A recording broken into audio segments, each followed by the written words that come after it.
Additional 2.4 million Americans filed for unemployment last week. It marked the 9th straight week that millions of people filed for first-time unemployment benefits. 38.6 million have filed since mid-March. In Ohio, there were 46,000 claims last week, bringing our total here to 1.2 million since March.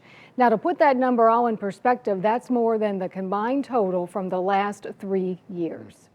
And for some Ohio workers, the problems do not stop there. They have dealt with a data leak, denials, and dead ends. An Ohio unemployment program that was supposed to be helping workers who don't usually qualify for help has been hit with problems since its launch last week. 5 on Your Side investigator Sarah BUDUSON with us live right now, and more on what she's uncovered. Sarah. Rob, pandemic unemployment assistance was created by Congress to help workers who are self-employed, independent contractors, and other people who don't usually qualify for benefits.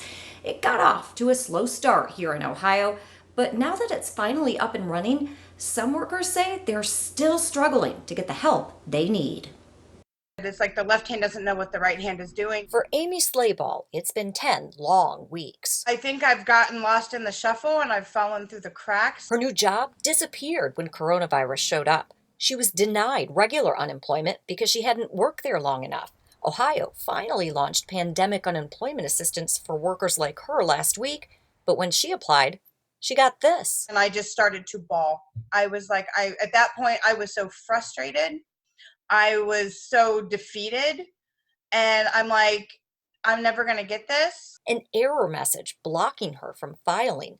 Just on this one Facebook post, more than 200 comments written about the same problem. We're moving through resolving those errors. It's really a function of standing up a system as rapidly as we can. Kimberly Hall is in charge of Ohio's unemployment system. I'm proud of the progress that we have made given the unimaginable circumstances we've been placed in. But yesterday, more problems. A data leak exposed about 24 PUA applicants' personal information.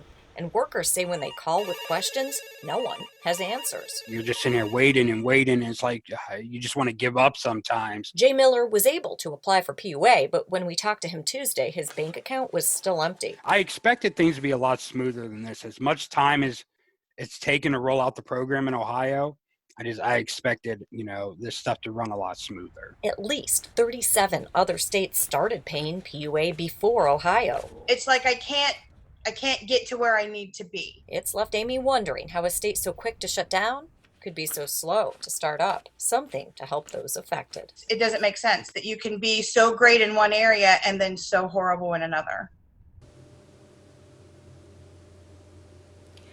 After we talked to Amy, we learned that she will finally be allowed to file for unemployment, and Jay just got paid. Despite all of the problems, Director Hall says so far, more than 75,000 Ohioans have received PUA, Rob. Okay, Sarah, let's get back to the problem here. How concerned should the workers be about that data leak? Yeah, it's very frightening, isn't it? Director Hall said today that it was not widespread and that it was quickly fixed. And just in case there are any problems, all of the applicants will receive free credit monitoring for 1 year.